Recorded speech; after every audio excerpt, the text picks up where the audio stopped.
आवाज India TV में आपका स्वागत है। आज हम बात करेंगे कैसे भारत की जहाँ संविधान की किताब धूल खा रही है और विषमतावादी विचार और प्राचीन ग्रंथों की छाया में न्याय की परिभाषा बदल रही है। हम बात करेंगे कैसे देश में बलात्कार के सजा याफ्ता आरोपियों को बेल मिल रही है और पीड़िता को दर्द। आप कल्पना कीजिए एक देश जहां आरएसएस प्रमुख मोहन भागवत खड़े होकर कहते हैं कि भारत हिंदू राष्ट्र है और इसके लिए किसी भी संवैधानिक बाध्यता की जरूरत नहीं। हम हिंदू हैं, हमारा देश हिंदू राष्ट्र है और यही सच्चाई है। उन्होंने कोलकाता में कहा कि जैसे कि संविधान सिर्फ एक कागज का टुकड़ा हो जिसे कभी भी फाड़ा जा सकता है। लेकिन सवाल यह है कि इस हिंदू राष्ट्र में महिलाओं की जगह क्या है? क्या वो वही जगह है जो मनुस्मृति में बताई गई है, जहां महिलाएं गुलाम हैं, जहां उनके शरीर पर पुरुषों का अधिकार है और जहां न्याय की तराजू पर जाति और धर्म का वजन ज्यादा है? आज हम इन्हीं सवालों को खंगालेंगे, कुछ तथ्यों के साथ और कुछ मनुस्मृति के श्लोकों के संदर्भ में, और हाल ही की उन घटनाओं को भी हम कनेक्ट करेंगे जो बताती है कि ये सिर्फ किताबों की बात नहीं बल्कि असल जिंदगियों का सवाल है, और कैसे हमारे देश के जुडिशरी पे धीरे धीरे मनुस्मृति का विचार स्थापित हो रहा है, धीरे धीरे हिंदू राष्ट्र का विचार स्थापित हो रहा है। 2 दिन पहले 22 दिसंबर 2025 को कोलकाता में आरएसएस चीफ मोहन भागवत ने कहा, संसद कभी संविधान में हिंदू राष्ट्र शब्द जोड़ दे तो ठीक, वरना कोई फर्क नहीं पड़ता, क्योंकि भारत की संस्कृति हिंदू है, बहुसंख्यक हिंदू है तो देश हिंदू राष्ट्र है।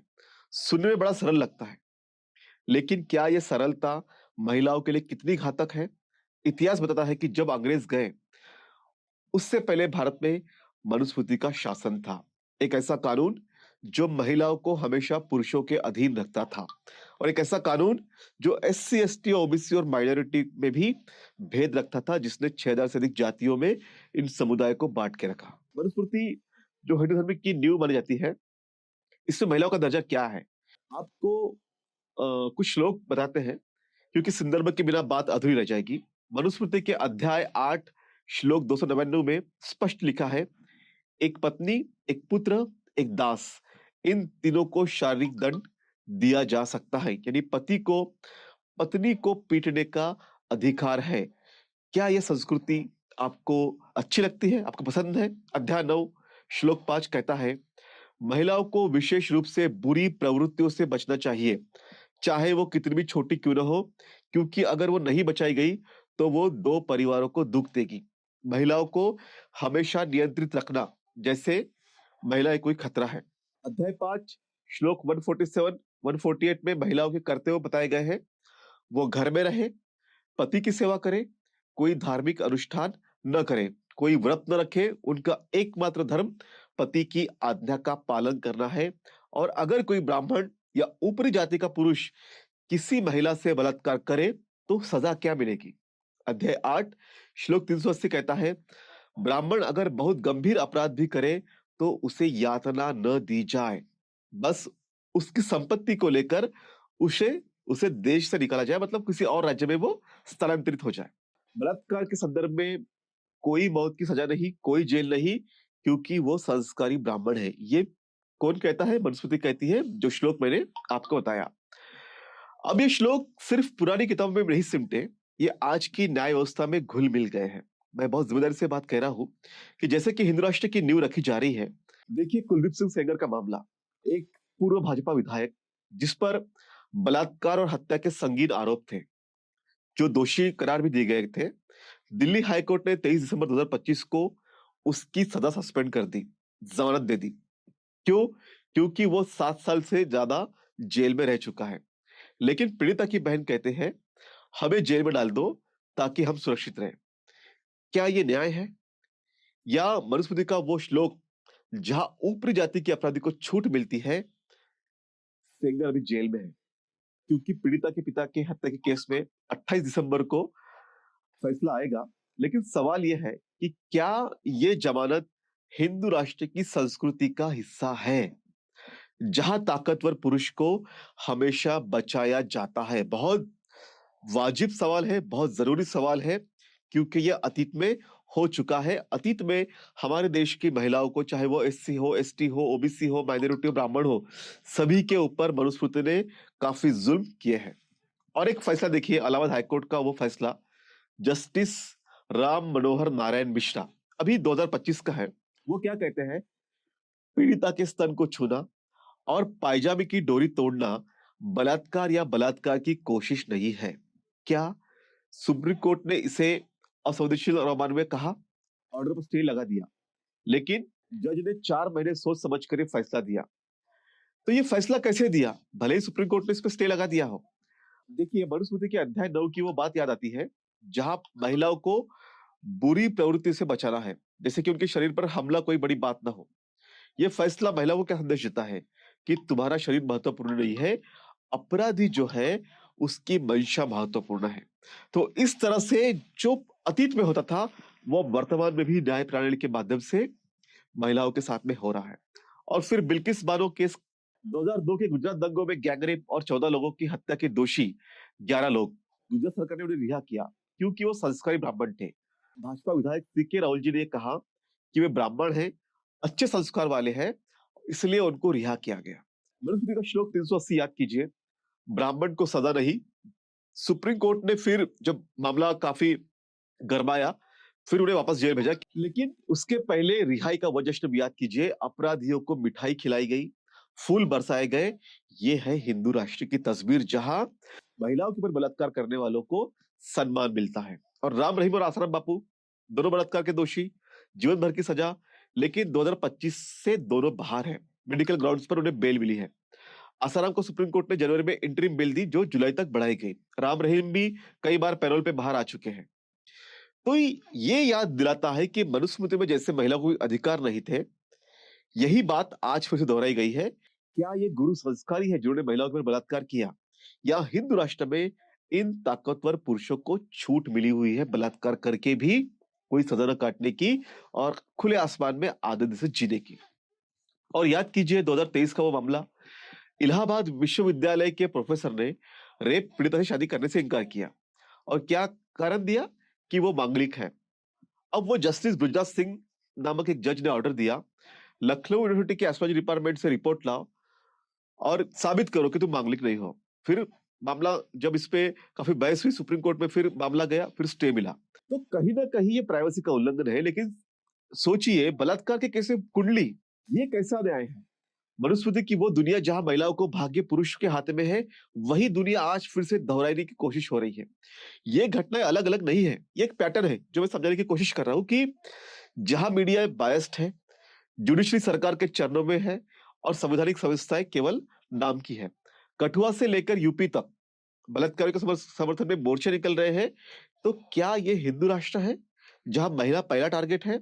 मोहन भागवत कहते हैं, हमें उस शब्द से फर्क नहीं पड़ता, लेकिन इस देश की महिलाओं को पड़ता है, क्योंकि मनुस्मृति की छाया में उनका कोई अस्तित्व नहीं।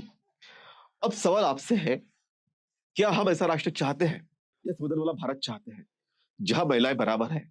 सोचिए, क्योंकि कल के ये फैसले, आज के ये फैसले आपकी बहन बेटी पर भारी पड़ सकते हैं। क्योंकि हिंदू राष्ट्र में क्या हुआ था, ये एक झलक मैंने आपको बताई। और इससे पहले और एक बात समझ लीजिए कि संविधान वाला भारत निर्माण होने के पहले भारत कैसे था, उस संघर्ष को भी समझिए। क्योंकि संविधान में हिंदू कोड बिल के जरिए महिलाओं को जो अधिकार मिले, उस अधिकार के तहत क्या मिला? संपत्ति में हिस्सा मिला, तलाक का हक मिला, गोद लेने की आजादी मिली, और इसके पीछे अगर कोई था तो वो बाबा साहेब डॉक्टर अंबेडकर का संघर्ष था, जो खून पसीने से भरा था। लेकिन यही आरएसएस वाले जो आज हिंदू राष्ट्र की बात करते हैं, उस संगठन ने और उनके जो सहयोगी संगठन है, इन्होंने इसका कड़ा विरोध किया, जैसे कि ये हिंदू समाज पर कोई एटम बॉम्ब हो। और यही आरएसएस वालों ने उस समय हिंदू कोड बिल का विरोध किया। अब कल्पना कीजिए, 1940 के दशक का अंत, आजादी मिल चुकी है, लेकिन हिंदू समाज की महिलाएं अभी भी पुरानी परंपराओं में कैद है। कोई संपत्ति का हक नहीं, तलाक की बात तो दूर, शादी भी जाति की दीवारों में बंदी। डॉक्टर अंबेडकर जो स्वयं अनुसूचित जाति से आते थे और अन्याय की आग में तपकर निकले, उन्होंने सोचा कि संविधान सिर्फ राजनीतिक आजादी नहीं, सामाजिक क्रांति भी लाएगा। वो देश के पहले कानून मंत्री बने, सदन सभा के अध्यक्ष बने, और पंडित नेहरू के साथ मिलकर हिंदू कोड बिल लेकर आए। एक ऐसा बिल जो हिंदू पर्सनल लॉ को बदल देता था। मतलब जो शास्त्रों की मान्यता थी महिलाओं के बारे में, केवल मनुस्मृति की नहीं, अलग-अलग शास्त्र जो हिंदू धर्म में है, उन मान्यताओं को दरकिनार करना। महिलाओं को पिता की संपत्ति में बराबर का हिस्सा मिले, तलाक का अधिकार मिले, इंटरकास्ट मैरिज की मान्यता मिले और बच्चा गोद में लेने की छूट मिले। ये बिल 1949 में असेंबली में पेश हुआ। लेकिन क्या हुआ? एक तूफान उठा और उस तूफान का केंद्र क्या था? उस तूफान का केंद्र था आरएसएस, जिसको आज 100 साल हुए हैं। और उस आरएसएस ने क्या कहा? आरएसएस ने कहा कि ये हिंदू समाज पर एटम बॉम्ब है। मतलब ये हिंदू कोड बिल जो है, ये हिंदू समाज पर एटम बॉम्ब है। दिल्ली के रामलीला मैदान में 11 दिसंबर 1949 को एक बड़ी मीटिंग हुई, जहां आरएसएस के स्पीकर्स ने इसे ब्रिटिश के रॉलेट एक्ट से भी बदतर बताया। उन्होंने कहा कि ये बिल नेहरू सरकार को गिरा देगा। एक all India anti Hindu code bill committee बनाई गई, जिसमें कंजर्वेटिव वकील, पंडित और द्वारका के शंकर जैसे लोग शामिल थे। कमेटी ने मार्च 1949 में कहा कि कॉन्स्टिट्यूंट असेंबली को हिंदू पर्सनल लॉ में दखल देने का कोई हक नहीं, क्योंकि ये धर्म के शास्त्रों पर आधारित है। शंकराचार्य ने एक फरमान जारी किया कि राज्य का कर्तव्य है धर्म की रक्षा करना, ना कि उसे बदलना। उस वक्त आरएसएस का जो अखबार था ऑर्गेनाइजर, ये जो तमाम संघर्ष था, ये जो तमाम विरोध था, उसका वो मुखपत्र बना। वो ऑर्गेनाइजर में लिखा गया और उसमें डॉक्टर अंबेडकर को टारगेट किया गया। उन्हें अछूत कहकर नीचा दिखाया गया। एक स्वामी जो करपत्री महाराज थे, उन्होंने डॉक्टर अंबेडकर को चैलेंज किया, एक अछूत कैसे ब्राह्मणों द्वारा संरक्षित शास्त्रों को बदल सकता है? उन्होंने यादवा वलक्कम का स्मृति का हवाला दिया, जहां पति को पॉलीगामी का हक है लेकिन महिलाओं को तलाक का नहीं। करपात्री ने कहा कि महिलाओं को संपत्ति में सिर्फ एक आठवां हिस्सा मिलना चाहिए, आधा नहीं। मतलब संपत्ति आधी नहीं मिलेगी, आठवां हिस्सा मिलना चाहिए। और अगर सरकार धर्मशास्त्रों के खिलाफ गई तो देश का नुकसान होगा। तो इतना विरोध बाबा साहब डॉक्टर अम्बेडकर को झेलना पड़ा धर्मशास्त्र के नाम पर महिलाओं को उस बंदिशों से बाहर निकालने के लिए। डॉक्टर अम्बेडकर का संघर्ष देखिए, उस समय वो अकेले खड़े थे। बिल पेश करने के बाद विरोध इतना हुआ कि असेंबली की बहस रुक गई। आरएसएस के वॉलंटियर से दिल्ली में मार्च निकाले। 12 दिसंबर 1949 को असेंबली बिल्डिंग्स पर धावा बोला गया। Down with Hindu code bill और पंडित नेहरू का नाश हो जैसे नारे लगाए गए। नेहरू और डॉक्टर अंबेडकर के पुतले जलाए गए। शेख अब्दुल्ला की कार पर हमला किया गया। पुलिस ने रोका लेकिन आरएसएस के वॉलंटियर्स गिरफ्तारी देकर उस वक्त जेल में गए। किस लिए गए? अपने ही समाज की महिलाओं को हक अधिकार जो मिलने वाले थे, उसके खिलाफ इन्होंने विरोध किया, उसके खिलाफ इन्होंने संघर्ष किया। सितंबर 1959 में करपात्री ने पंडित नेहरू को चैलेंज किया कि अगर बिल का कोई हिस्सा शास्त्र से मैच करे तो पूरा बिल मान लेंगे। अगले दिन उनके फौरन संसद पर मार्च करने निकले। पुलिस से झड़प हुई, करपात्री का डंडा टूट गया। डॉक्टर अंबेडकर ने हर हमले का जवाब दिया। वो शास्त्रों की बहस में उतरे, लेकिन विरोधियों का फोकस रिफॉर्म्स पर नहीं, बल्कि उनकी कास्ट और हिंदू विरोधी होने पर था। मतलब उनको कोई इंटरेस्ट नहीं था कि हिंदू महिलाओं की हिंदू समाज की महिलाओं के जीवन में उन्नति है, उस पर उनका कोई फोकस नहीं था, उस पर उनका कोई विचार नहीं था। आरएसएस बार-बार कहता था कि ये हिंदू धर्म पर हमला है, जो कि डॉक्टर अम्बेडकर कहते थे कि ये बिल महिलाओं को बराबरी देगा, जो इस संविधान का मूल है। संविधान सबको समान मानता है, सबको बराबरी देता है, किसी भी तरह की गैर बराबरी संविधान को मंजूर नहीं। लेकिन विरोध जीत गया और इसी के चलते डॉक्टर अंबेडकर ने इस्तीफा दे दिया, क्योंकि बिल पास नहीं हो रहा था। और उनके इस्तीफे पत्र में साफ लिखा था कि हिंदू कोड बिल की असल सफलता से मैं निराश हूं। और ओबीसी के आरक्षण के संदर्भ में भी उन्होंने कहा था कि ओबीसी को आरक्षण नहीं मिल रहा, उसके लिए जो उन्होंने सजेस्ट किया था कि एक कमिटी एक आयोग बने, ये भी उसमें कारण था। लेकिन आरएसएस, हिंदू महासभा और अन्य कंजर्वेटिव्स का दबाव इतना था कि बिल डाइल्यूट हो गया। लेकिन बाद में फिर पंडित नेहरू ने 1955 से 56 में अलग-अलग एक्ट्स के रूप में से पास हुआ, जैसे Hindu marriage act, Hindu succession act. लेकिन फिर भी बिल की जो मूल स्पिरिट थी वो कमजोर हो गई। लेकिन धीरे-धीरे फिर महिलाओं में जागृति आई और फिर आज थोड़ी बहुत हमें जो महिलाएं दिखती है आजाद, वो इस बिल के कारण। महिलाओं को अधिकार मिले लेकिन पूरे नहीं, जैसे संपत्ति में बेटियों का हिस्सा, लेकिन अभी भी उसमें कई खामियां हैं। इसके बाद जब आरएसएस को लगा कि डॉक्टर अंबेडकर का विरोध करके बहुत फायदा नहीं है, तो अब वो कुछ समय तक उन्होंने डॉक्टर अंबेडकर को प्रातःस्मरणीय भी कहा और देशभक्त भी कहा। लेकिन हिंदू कोड बिल पर उनके क्रिटिसिज्म को उनका जो क्रिटिसिज्म था हिंदू कोड बिल के संदर्भ में आरएसएस का, वो स्टैंड मुझे लगता है कि आज भी कायम है। इसीलिए इतिहास फिर से दोहराया जा रहा है और आज जिस तरह की घटनाएं घट रही है देश के अंदर में, महिलाओं के साथ में जिस तरह का व्यवहार हो रहा है और बलात्कारियों को जो सपोर्ट मिल रहा है, जुडिशरी भी उनके सपोर्ट में आ रही है। ये मैं कहना चाहता हूं कि ये उसी जो उनकी सोच है, उसका ये परिणाम है। तो इस संघर्ष में आता है कि बराबरी की लड़ाई आसान नहीं है। डॉक्टर आंबेडकर ने कहा था कि मैं हिंदू महिलाओं को गुलामी से मुक्त करना चाहता हूं, लेकिन आरएसएस ने इसे धर्म का अपमान बताया। सवाल आपसे है कि क्या हम मनुस्मृति वाला राष्ट्र चाहते हैं? हिंदू राष्ट्र के नाम पे वो मनुस्मृति वाला राष्ट्र, ब्राह्मणवादी राष्ट्र स्थापित करना चाहते हैं, जहां महिलाएं बराबर न हो, जहां एससी, एसटी, ओबीसी बिखरे हो।